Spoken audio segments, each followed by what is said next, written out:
أعوذ بالله من الشيطان الرجيم. بسم الله الرحمن الرحيم. والفجر وليال عشر والشفع والوتر والليل إذا يسر هل في ذلك قسم لذي حجر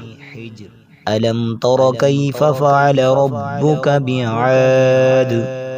إرم ذات العماد التي لم يخلق مثلها في البلاد وثمود الذين جابوا الصخر بالواد وفرعون ذي الأوتاد الذين طغوا في البلاد فأكثروا فيها الفساد فصب عليهم ربك صوت عذاب إن ربك لبالمرصاد فأما الإنسان إذا ما ابتلاه ربه فأكرمه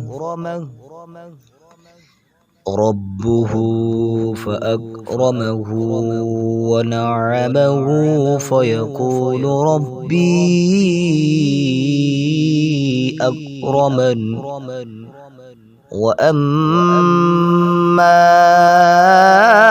إذا ما ابتلاه فقدر عليه رزقه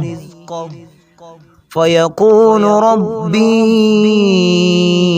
أهانن كلا بل لا تكرمون اليتيم ولا تحاضون على طعام المسكين وتأكلون التراث أكلا لما وتحبون المال حبا جما كلا إذا دكت الأرض دكا دكا وجاء ربك والملك صفا صفا وجيء يومئذ بجهنم يومئذ يتذكر الإنسان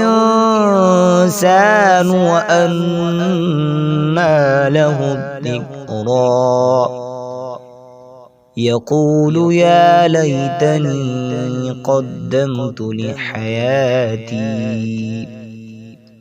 فيومئذ لا يعذب عذابه أحد ولا يوثق وثاقه أحد يا أيتها النفس المطمئنة ارجعي إلى ربك راضية مرضية